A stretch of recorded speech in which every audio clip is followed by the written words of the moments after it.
Greetings 12th class political science students, welcome back to our channel. Hope you all are doing great.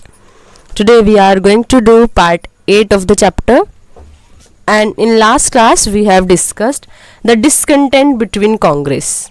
Some of the people, they were favoring any other ideologies, and some of the people, they were favoring any other ideology. And according to Indira Gandhi, there was a split because of the ideological difference between that. We have understood that socialism and capitalism, right? So all these things we have discussed in last class. The president election of 1969 and its consequences also we have discussed in last class.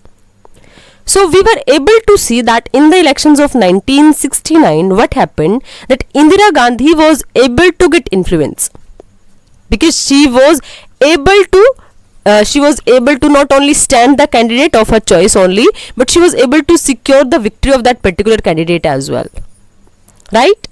But now after that there are going to be election in our country for Lok Sabha, right? So now what will happen in that elections in 1971 election, and will the Congress be able to restore? And if the Congress will be able to restore, then which part of the Congress party is going to get power? Congress O and Congress R. So all these things we are going to discuss in today's class कि 1971 के elections क्या थे, restoration हुई कांग्रेस की या नहीं हुई, और अगर रिस्टोरेशन हुई तो कौन से वाले ग्रुप की हुई, कांग्रेस ओ की हुई या कांग्रेस आर की हुई, right? So let us have our discussion over this, the 1971 election and restoration of the Congress. अब देखो, the split in the Congress reduced Indira Gandhi government to a minority. हम लोगों ने क्या पढ़ा, स्प्लिट हुआ कांग्रेस और कांग्रेस आर में. हम लोगों ने निजलिंगप्पा का लेटर भी पढ़ा था, याद आ रहा है? ये कि उन्होंने कहीं ना कहीं इंदिरा गांधी को क्रिटिसाइज करते हुए कि लीडर सपोर्ट गेन करते because of the support of the people, but later the history is full of with this kind of examples कि पावर की वजह से समथिंग वेंट रॉन्ग, राइट? तो अब यहां पर भी आपको क्या मेंशन है कि जो कांग्रेस पार्टी का स्प्लिट हुआ उसने इंदिरा गांधी की गवर्नमेंट को क्या बना दिया, एक माइनॉरिटी की गवर्नमेंट बना दिया. Yet her government continued in office with the issue-based support of a few other parties, including the Communist Party of India and the DMK. क्योंकि देखो कांग्रेस पार्टी में डिवीजन हो रहा है, राइट? बट इवन देन क्या था, कांग्रेस जो थी ना वो गवर्नमेंट में रही. अब देखो क्या हुआ, हम लोगों ने देखो 1967 में इलेक्शंस हुए थे जो हम लोगों ने स्टडी किए थे. तो अब फिर क्या होगा, अब जब कांग्रेस पार्टी माइनॉरिटी के साथ वर्क कर रही थी, but even then it was able to stay in the power. क्यों? Because it was having the support of other parties, जैसे कि कम्युनिस्ट पार्टी ऑफ इंडिया हो गया, डीएमके द्रविड़ मुनेत्र कषगम हो गया.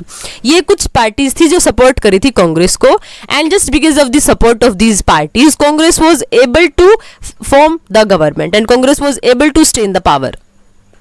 अब फिर क्या हुआ, during this period the government made conscious attempt to project its socialist credential. और यही वो पर्टिकुलर टाइम पीरियड था जिसमें क्या किया था, गवर्नमेंट ने अटेम्प्ट किए थे सोशलिस्ट एस्पेक्ट्स को कंटिन्यू करने के, राइट? तो अब देखो, जैसे हम लोगों ने 1971 में क्या पढ़ा था, 1969 में हम लोगों ने डिस्कस किया था ना कि बैंक्स का नेशनलाइजेशन हो गया. 1971 में हम लोगों ने 20 ईयर ट्रीटी कर ली रशिया के साथ, राइट? सो वो सारी चीजें हम लोग डिस्कस करते आ रहे थे. इट मीन्स क्या हुआ, अब इसका मतलब ये हुआ कि अब देखो कांग्रेस ने कहीं ना कहीं क्या अटेम्प्ट्स किए, सोशलिस्ट एस्पेक्ट को गेन करने की कोशिश की. हम लोगों ने पढ़ा 20 ईयर्स ट्रीटी हुई रशिया के साथ. This was also a phase when Indira Gandhi vigorously campaigned for implementing the existing land reform law and undertook further land ceiling legislation. और यही वो टाइम पीरियड था जब इंदिरा गांधी ने क्या बोला, इंदिरा गांधी ने कैंपेन किया किसके रिगार्डिंग, कि वो इंप्लीमेंट करेंगे नए लैंड रिफॉर्म्स. क्योंकि हमारी कंट्री में प्रॉब्लम, हालांकि 4 इलेक्शंस हो चुके थे, but even then there were problems. क्यों प्रॉब्लम्स थी? पॉवर्टी जो हम स्टार्टिंग से एक चैलेंजेबल इशू फील कर रहे थे, उसको हम आज तक रिमूव नहीं कर पाए थे. तो इसलिए उन्होंने क्या बोला, वो लैंड रिफॉर्म्स के बारे में बात करने मतलब उसके रिगार्डिंग कैंपेन कर रही थी. और उसके बाद फिर क्या हुआ, and undertook further land ceiling legislation. और उन्होंने क्या बोला, जो लैंड सीलिंग मतलब लैंड को सील करने वाले लेजिस्लेशन थे उसके रिगार्डिंग में कुछ वो कैंपेन कर रही थी. So in order in order to end her dependence on other political parties, strengthen her party's position in the parliament and seek a popular mandate for her programs, Indira Gandhi government recommended the dissolution of the Lok Sabha in December 1970. अब देखो हम लोगों ने क्या पढ़ा, 1967 में elections तो हुए, इलेक्शंस में कांग्रेस एबल भी हो गई थी इलेक्शंस को जीत पाने में, बट इवन देन प्रॉब्लम क्या हुआ, डिफरेंसेस हो गए, Congress O Congress R in the 1969 elections of the president of our country. लेकिन अब इसका देखो इंपैक्ट क्या पड़ेगा, अब इसका इंपैक्ट ये हुआ कि क्योंकि देखो Indira Gandhi was able to see clearly कि वो वर्क नहीं कर पाएंगी। क्यों वर्क नहीं कर पाएंगी, क्योंकि वो जो लॉ चाह रहे हैं, वो जो रिफॉर्म्स चाह रहे हैं कंट्री में, दैट इज नॉट पॉसिबल। क्यों पॉसिबल नहीं है, because people will be opposing her, और जब लोग उनको अपोज करेंगे तो इट मीन्स कहीं ना कहीं मेजोरिटी खत्म हो जाएगी, right, and the government will not be able to sustain, and if the government will be able to sustain, she will not be able to implement those ideology which she is ready to implement, which she want to implement, right? तो अब उन्होंने क्या बोला, इसीलिए इंदिरा गांधी ने क्या feel किया कि रिकमेंड किया कि लोकसभा को डिसोल्व कर दो। इसका इंपैक्ट क्या पड़ेगा, इसका इंपैक्ट ये पड़ेगा अगर लोकसभा डिसोल्व हुई तो इसका डायरेक्टली मतलब था कि नए इलेक्शंस होंगे, और नए इलेक्शंस होंगे बिकॉज कांग्रेस, अब Indira Gandhi that was sure that she will be able to get the majority of the people, और she wanted to get clear majority so that she could implement her policies, her ideas, right. तो इसीलिए क्या किया, इंदिरा गांधी ने बोला कि 1970 की लोकसभा की जो लोकसभा थी दिसंबर वाली, उसको डिसोल्व कर दो। This was another surprising and bold move. अब देखो गवर्नमेंट में है, बट इवन देन एक ऐसा बोल्ड डिसीजन लेना वो भी बहुत ज्यादा सरप्राइजिंग था, क्योंकि अब देखो अगर डिसीजन इलेक्शंस में आप श्योरिटी नहीं है ना कि कौन सी पार्टी दोबारा से इलेक्शन जीतेगी, क्या कांग्रेस गवर्नमेंट बना भी पाएगी या नहीं। So this was also very surprising. The 5th general election, इसीलिए फिर देखो क्या हुआ, जैसे ही कोलैप्स हुई, जैसे डिसोल्यूशन हुआ गवर्नमेंट का, लोकसभा का डिसोल्यूशन हुआ, तो फिर क्या हुआ, हमारी कंट्री में ऐसा होता है कि 6 मंथ्स के अंदर अंदर इलेक्शंस हो जाते हैं। तो सेम 1971 में 5th जनरल इलेक्शंस हुए हमारी कंट्री के, राइट। तो देखो यहां क्या बेस पढ़ा आप लोगों ने, you are able to understand कि कांग्रेस ने 4th इलेक्शन जीत लिया, Congress was able to secure majority, हम लोगों ने पढ़ा था कि, लेकिन ये आज तक की सबसे कम सीट्स थी कांग्रेस की, और उसके बाद कन्फ्लिक्ट्स हुए आइडियाज में। 1969 हम लोगों ने प्रेसिडेंट का इलेक्शन पढ़ा। अब उसके बाद जब कांग्रेस का स्प्लिट हुआ, कांग्रेस और कांग्रेस आर में, तो ऐसे में कहीं ना कहीं popularity, although Indira Gandhi was able to attain popularity, but even then उनको पता था कि जो उनके आइडियाज हैं, लैंड रिफॉर्म्स हैं, लैंड सीलिंग बिल्स हैं, जो वो इंट्रोड्यूस करना चाह रही हैं, वो ऐसे इंप्लीमेंट नहीं होंगे जब तक उनके पास क्लियर मेजोरिटी नहीं है, जब तक बहुत ज्यादा लोग उनको सपोर्ट नहीं कर रहे हैं। इसीलिए अब उनके दिमाग में यही आइडिया आया कि इस वाली गवर्नमेंट को डिसोल्व करो, दोबारा से इलेक्शंस करवाओ, अगर वो फुल मेजोरिटी के साथ गवर्नमेंट में आती हैं, then she will be able to implement her ideas easily. इसीलिए उन लोगों ने ये वाला क्या ले लिया, ये बोल्ड डिसीजन ले लिया कि अब जो लोकसभा होगी उसको डिसोल्व होना चाहिए, और फाइनली लोकसभा डिसोल्व भी हुई।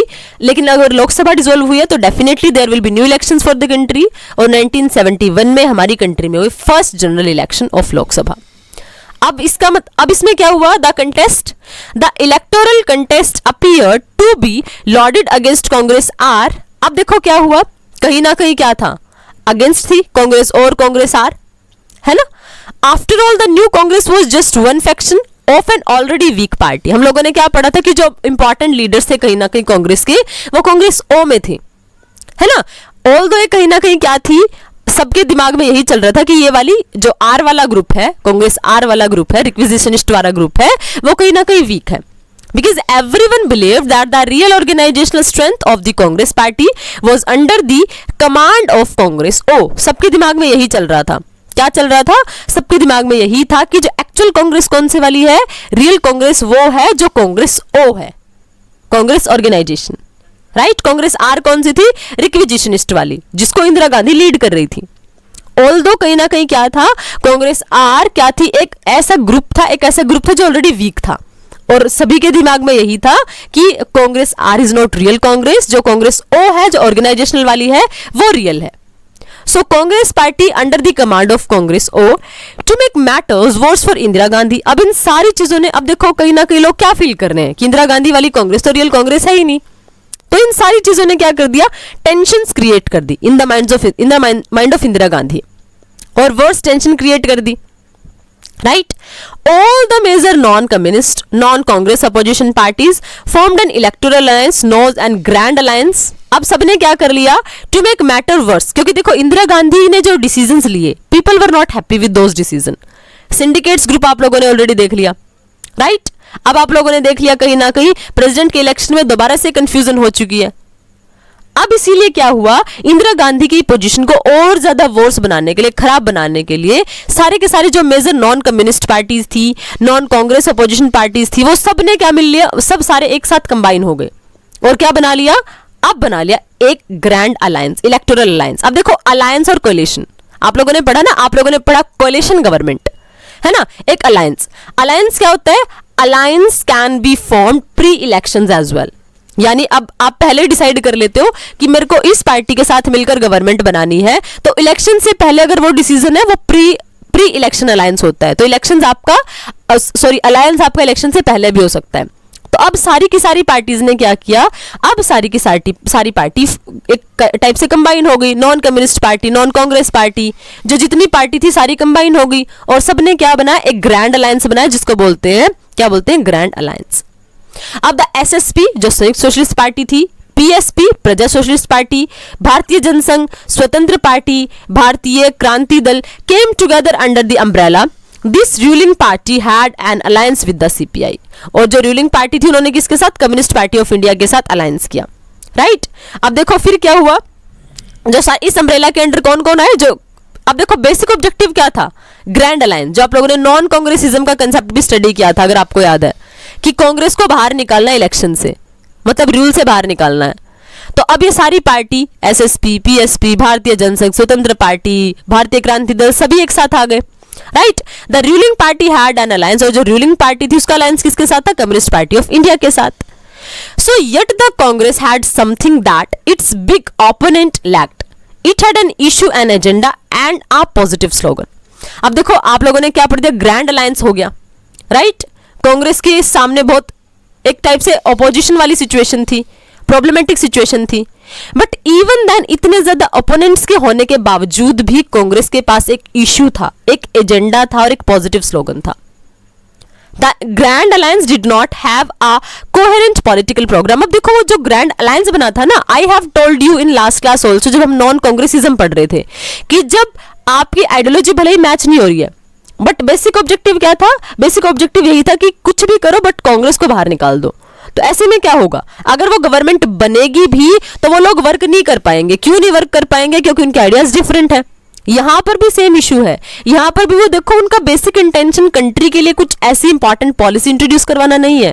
दे are not having that kind of agenda as well. उनको ये नहीं पता है कि वो करेंगे क्या कंट्री में, बट इवन देन उनके पास एक कॉमन एजेंडा क्या है कि कांग्रेस को बाहर निकालना है। वो एक just that is the issue that they are having. But Congress जिसको इंदिरा गांधी लीड कर रही थी, ऑल दो उनके साथ बहुत सारी प्रॉब्लम्स थी, ओपोनेंट थी, है ना, बहुत सारी लैक्स थी कहीं ना कहीं, बट इवन देन क्या था, इवन देन ये चीजें चल रही थी कि उनके पास एक इशू था, एक पॉजिटिव एजेंडा था, एक पॉजिटिव स्लोगन था, right. Indira Gandhi said that the opposition alliance had only one common programme, Indira हटाओ। मतलब रियलिटी यही भी थी कि जो सारे के सारे ओपोनेंट्स वाले थे, अपोजिट वाले थे, उनके पास, अपोजिशन के पास सिर्फ एक कॉमन प्रोग्राम था, और वो क्या चाह रहे थे, कुछ भी करो बट इंदिरा गांधी को हटाओ। They were having that type of slogan only. लेकिन एज वी स्टडीड कि इंदिरा गांधी के पास एक कॉमन एजेंडा था, एक पॉजिटिव एजेंडा, एक पॉजिटिव गोल था। वो क्या था, in contrast to this she put forward a positive programme captured in famous slogan गरीबी हटाओ। अब देखो कौन सा पॉजिटिव लगेगा, गरीबी हटाओ ना, क्योंकि एट दैट टाइम ऑल्सो 1971 के इलेक्शंस हो रहे हैं, है ना, और 1971 ऑलरेडी कहीं ना कहीं बांग्लादेश की फॉर्मेशन हुई, प्रॉब्लम्स ऑलरेडी है सोसाइटी में, बहुत सारे रिफ्यूजीज कंट्री में आ रहे हैं, तो ये चीजें हैपन हो रही है प्रॉब्लमेटिक। तो एक तो सोसाइटी है, एक तो ग्रुप है, एक तो पॉलिटिकल पार्टी है जो आपको बोल रही है कि सिर्फ इंदिरा हटाओ, मतलब और कोई गोल नहीं है, दैट इज कि इंदिरा को कुछ भी करो बट हटा दो। बट एक ग्रुप है जो आपको बोल रहा है गरीबी हटाओ, सो दैट इज डेफिनेटली कि लोग किसकी तरफ अट्रैक्ट होंगे, जो उनके आइडियाज के रिगार्डिंग वर्क करेगा, उनके इश्यूज को सामने रखेगा। And that was done in a very better manner because she was able to understand what is the demand of the society.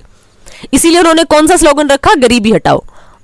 और अब देखो किसका इंपॉर्टेंस ज्यादा होगा, गरीबी हटाओ वाले स्लोगन का, क्योंकि जो अपोजिशन वाले हैं उनके पास सिर्फ एक इशू है, इंदिरा हटाओ, लेकिन इंदिरा को हटाने से होगा क्या? They did not represent any kind of goal, they did not represent any kind of agenda कि कांग्रेस को हटाने के बाद हम ये लेके आएंगे। Although they all were combined, but combination का जो ऑब्जेक्टिव था वो कोई ऐसा नहीं था कि कंट्री का डेवलपमेंट करना है, कुछ आइडियोलॉजिकल चेंज लाने हैं, कुछ रेडिकल चेंज करना सोसाइटी में, बट क्या करना है? इंदिरा हटाओ, that was the only slogan, right? But even then at that particular time period Indira Gandhi ने जो स्लोगन दिया वो था गरीबी हटाओ, that was very much attractive. इसीलिए she focused on the growth of the public sector, imposition of ceiling on rural land holdings and urban property। इसलिए उन्होंने फोकस किस पे किया इंदिरा गांधी ने? कि पब्लिक सेक्टर की ग्रोथ करनी है। पब्लिक सेक्टर जो हम देखते हैं ना कि स्टेट का इंटरफेरेंस बहुत ज्यादा होता है, हम लोगों ने पढ़ा कि बैंक्स को नेशनलाइज कर दिया गया, राइट? सो अब उन्होंने क्या किया?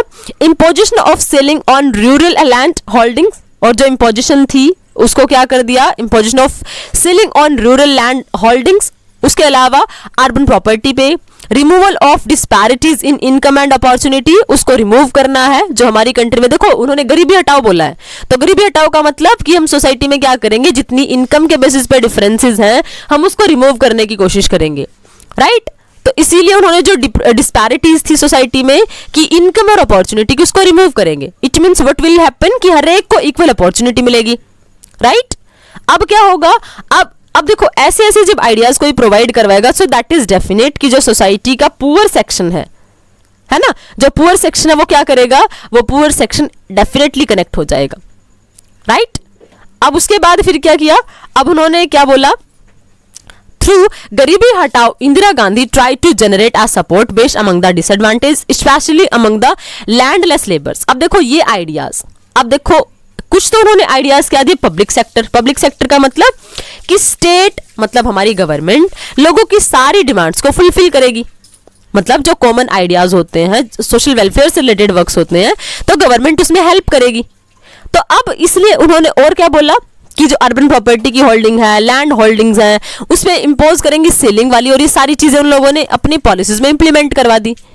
उसके अलावा क्या बोला कि जो जितने भी पीपल हैं सबको इनकम और अपॉर्चुनिटी प्रोवाइड करवाई जाएंगी, right? Equal opportunity, equal income के रिसोर्सेज प्रोवाइड करवाए जाएंगे। अबॉलिशन ऑफ, और उसके अलावा क्या होगा? जो प्रिंसली प्रिविलेजेस थे, जो हम लोगों ने प्रीवी पर्स ऑलरेडी स्टडी किया था, जो प्रीवी पर्स था उसको कंप्लीटली रिमूव किया जाएगा, है ना? ये हम लोगों ने स्टडी किया था कि इसके बाद कांग्रेस को बहुत इंपॉर्टेंट और पॉजिटिव कहीं ना कहीं मेजोरिटी मिलने वाली है। तो ये जो सारे टाइटल्स थे, ये जो सारी कहीं ना कहीं एक टाइप से एजेंडा था कांग्रेस के पास, लेकिन ऐसा एजेंडा ग्रेट अलायंस के पास था ही नहीं, ग्रैंड अलायंस के पास था ही नहीं। इसलिए अब लोग स्पेसिफिकली जब ये स्लोगन दिए जाएंगे गरीबी हटाओ, तो इसका इंपैक्ट किसके ऊपर डायरेक्टली? अब देखो कौन इसके साथ डायरेक्टली कनेक्ट करेगा? जो डिसएडवांटेज सेक्शन है सोसाइटी का, जो लैंडलेस लेबर्स हैं, वो डेफिनेटली इसके साथ कनेक्टेड फील करेंगे। दलित एंड आदिवासी, दलित और आदिवासी फील करेंगे because they were considered untouchable. तो उनके पास वो ऐसा कोई लीडर चाह रहे जो उनकी रिगार्डिंग भी कुछ वर्क करे, राइट? उसके अलावा minority, women and the unemployed youth, सब इसके रिगार्डिंग कहीं ना कहीं कनेक्टेड हो जाएंगे, राइट? अब इसका इंपैक्ट क्या पड़ेगा? द स्लोगन ऑफ गरीबी हटाओ and the programs that followed it were part of Indira Gandhi political strategy of building an independent nationwide political support base। और जो स्लोगन था गरीबी हटाओ और जो प्रोग्राम्स उन्होंने कहीं ना कहीं इनिशिएट किए कि हम सभी को इक्वल अपॉर्चुनिटी प्रोवाइड करवाएंगे, सभी के लिए इक्वालिटी एस्टैब्लिश करने की कोशिश करेंगे, वो सारे के सारे स्लोगन्स क्या थे? उन सारे के सारे स्लोगन्स ने कहीं ना कहीं वो क्या किए? It were part of Indira Gandhi political strategy. क्यों? क्योंकि उन्होंने पॉलिटिकल स्ट्रैटेजी बनाई कि वो क्या ऐसा कर सकती है जिससे वो ग्रैंड अलायंस को डिफीट करें, कि वो ग्रैंड अलायंस है बट इवन देन वो लोगों का अटेंशन गेन कर सकें। तो ये सारा क्या था? This was the part of her political strategy of building an independent nation wide political support base, ताकि वो क्या कर सके। अब देखो क्योंकि उनके जो आइडियाज थे कहीं ना कहीं वो तभी सक्सेसफुल थे जब वो एक ऐसी स्ट्रॉन्ग पोजिशन गेन करती जहां उनकी एक सिंगल पार्टी मेजोरिटी गेन करने में सक्सेसफुल है। तो ऐसे में उनको सभी का सपोर्ट रिक्वायर्ड था। That's why she presented that types of goals, that kind of target, that kind of agenda कि सारे के सारे जो कहीं ना कहीं डिप्रेस्ड ग्रुप थे ना सोसाइटी के, वो उनके साथ इजीली खुद को कनेक्टेड फील करना शुरू कर जाते हैं। और ऐसी स्ट्रैटेजी क्यों अडॉप्ट की? ऐसी स्ट्रैटेजी इसलिए अडॉप्ट की because she wanted to get the support of nation wide, ताकि पूरी की पूरी कंट्री में, इंडिपेंडेंट कंट्री में उनको सपोर्ट मिल जाए और वो अपनी पॉलिसीज को इजीली इंप्लीमेंट कर सके, राइट। So almost 4 decades. अब आप लोगों को समझ आया कि इंदिरा गांधी का सपोर्ट क्यों इंक्रीज हुआ, क्योंकि जो एक्चुअल में डिसीजन थे ना, जो एक्चुअल में कंट्री की जो कोर कंसेप्ट थे, क्योंकि ऑपोजिशन के पास कोई ऐसा एजेंडा था ही नहीं, उनके पास सिर्फ एक कॉमन एजेंडा क्या था, इंदिरा हटाओ। बट इंदिरा गांधी ने जो सपोर्ट, जो रिप्रेजेंट किया, गोल रिप्रेजेंट किया, वो था गरीबी हटाओ। That was very much attractive, और जो कॉमन पीपल थे सोसाइटी के, वो इसके साथ खुद को कनेक्टेड फील कर पा रहे थे, राइट। बट देखो यहाँ पे क्या गिवन है, almost 4 decades after giving the slogan of गरीबी हटाओ, we still have much poverty around. ये बिल्कुल रियलिटी है। आज भी हमारी कंट्री में ऐसे कहीं ना कहीं बहुत कई लैक्स लोग ऐसे हैं जो आज भी एम्प्टी स्टमक सो रहे हैं, मतलब they are not having 2 square mile even. So आज भी 4 डिकेड से ज्यादा का टाइम हो गया, बट इवन देन आज भी हमारी कंट्री में क्या है, आज भी पॉवर्टी है। Was the slogan only a election gimmick? तो क्या सिर्फ इलेक्शन में मतलब वोट्स को अट्रैक्ट करने का एक मेथड होता है?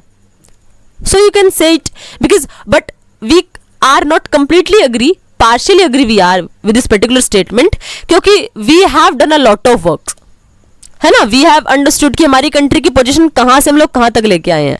ग्रेन्स में हम इंडिपेंडेंट नहीं थे, बट इवन देन इंडिया आज ऐसी पोजीशन में कि हम वैक्सीन दूसरी कंट्रीज को डोनेट करते हैं। ग्रेन्स हम क्या करें, ऐसी कंट्रीज को कहीं ना कहीं सप्लाई कर रहे हैं, एक्सपोर्ट कर देते हैं जहां उसकी रिक्वायरमेंट होती है।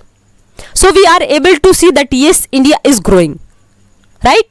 But even then there are some problems, there are some people who are not able to get the benefit of that development, right? So we can say that in the time of election it is used as the political stunt as well, and the same was done in the elections of 1971, but because the oppositions were not having any kind of specific goal and specific एक type से agenda नहीं था उनके पास, and that's why the you can say the group of Congress are that will be able to get the attention of the people and they will be able to get the benefit of this particular scheme, this particular agenda. अब इसका impact क्या पड़ेगा, क्या Congress election जीतेगी, और election जीतेगी तो कितने लेवल के साथ इलेक्शन जीतेगी? क्या वो फुल मेजोरिटी के साथ आ पाएंगे गवर्नमेंट में कि वो अपने सारे के सारे पॉलिटिकल डिसीजंस को, अपने सारे के सारे एस्पिरेशंस को इंप्लीमेंट कर सके, right? This part we will discuss in next class. I hope till here everything is completely clear to all of you, but if you are having any kind of doubts and query, you can ask your doubts in comment section. The consequences and results we will discuss in next video. Till then, keep learning and stay connected. Thank you. Thanks a lot.